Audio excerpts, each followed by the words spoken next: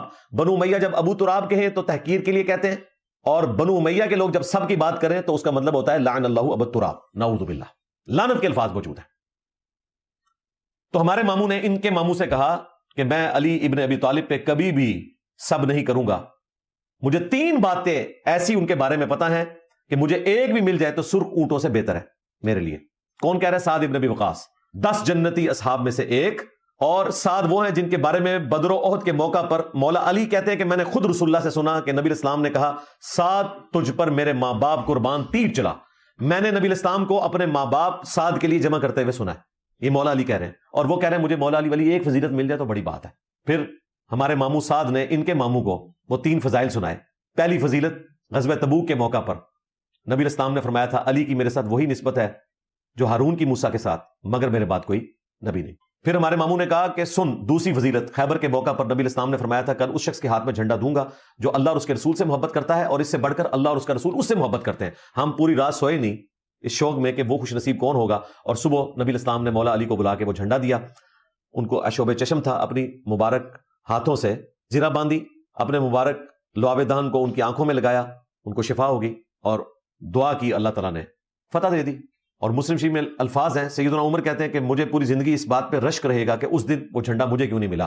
اس سے پہلے میں نے کبھی بھی عمارت کی تمنا نہیں کی تھی جو حضرت علی کو وہ فضیلت مل گئی. اور تیسری فضیلت ہمارے ماموں نے بیان کی ان کے ماموں سے کہ جب نجران کے کرسچنز کے ساتھ مباہلہ ہوا تو سیدنا علی، حسن، حسین اور فاطمہ کو نبی الاسلام اپنے ساتھ لے کر آئے علیہ السلام اجمعین، اور اللہ کے حضور دعا کی اللہم ہؤلاء اہل بیتی، اے اللہ یہ میرے اہل بیت ہیں. شرح ہم ان کے ابن تیمیہ سے دکھائیں گے. ابن تیمیہ نے لکھا منہاج السنہ میں کہ ان کے ماموں نے ہمارے ماموں کو مولا علی پہ سب کرنے کا حکم دیا تھا. تو مسلم شریف میں تو یہ حدیث اتنی ہے کہ 3 فضائل ہیں. اسی سند کے اوپر سنن نسائی الکبریٰ کا جو چیپٹر ہے خصائص علی، اس میں آگے الفاظ ہیں بالکل اسی سند کے اوپر کہ جتنے دن پھر ان کے ماموں مدینہ شریف رہے حضرت علی کی تنقیص کا ایک جملہ بھی اپنی زبان سے نہیں نکالا. یعنی ایسا ڈانٹا تھا سعد ابن ابی وقاص نے کہ اس کے بعد انہوں نے ہمت نہیں کی کہ کوئی نیگیٹو جملہ مولا علی کے بارے میں بولے. توجہ ہے، جاگتے بیٹھے ہو، تگڑے ہو کے بو، بس آخری بات اور آپ کو چھٹی، بریکنگ نیوز. لیکن وہ آپ آمنے سامنے کبھی ملے ہیں مرزا جی؟ لیکن اس نے چیلنج کرنا شروع کر دیا کہ سامنے بیٹھو. میں کہا آ جاؤ پھر 10 لاکھ روپیہ دیتا ہوں، کوئی دنیا کا بندہ. مناظرے کا چیلنج؟ ہاں اس نے ابتدا کی. یہ بھی بات حیران کن ہے. لوگ سمجھتے ہیں، لوگ یہ سمجھتے ہیں کہ میں نے کیا، حالانکہ میں نے ان کو چیلنج نہیں دیا. یہ بھی جھوٹ بولتے ہیں. میں نے آج تک کسی کو مناظرے کا چیلنج نہیں دیا. جب یہ کہتے ہیں نا کہ اگر تو سچا ہے تو سامنے بیٹھ، تو میں کہتا ہوں ٹھیک ہے وڈا لانچ کرو. حافظ ہشام الہی ظہیر صاحب یہ کم از کم 2 پوڈ کاسٹ میں کہہ چکے ہیں یہ وہابیوں کی کرامت ہوگی کہ انجینئر کبھی بھی ہمارے ساتھ نہیں بیٹھے گا. آپ بھی دیکھ لیں، ایک کرامت اس نے کی ہے، ایک ہماری کرامت بھی دیکھ لینا. قیامت تو قائم ہو سکتی ہے، یہ کسی عالم دین کے سامنے نہیں بیٹھ سکتا. آج میری بات بھی یاد رکھ لیں, وہ بھی اپنی بڑی کرامات بیان کرتا ہے, میری بھی کرامت لکھ لیں, مرزا مر تو سکتا ہے, کسی عالم دین کے سامنے بیٹھ نہیں سکتا. اور رمضان مبارک میں اس نے دھوکے سے اینکر پرسن کو یوز کر کے مجھے بلایا. نہیں, مرزا کو کسی طرح گھیرے, اس کو بغیر بتائے مجھے بلا لیں کسی دن. میں یہ چاہتا ہوں کہ ایک دفعہ یار اس کی حقیقت لوگوں کے سامنے کھول دوں, اس کی علمیت کی. اور میں آ گیا, پہلی دفعہ بھی, دوسری دفعہ بھی, تیسری دفعہ بھی. معاذ اللہ بھاگ گیا اور ڈر گیا جے, اور ڈر گیا ہی ہے, نیز بڑھن گیا اور ڈر گئی ہے.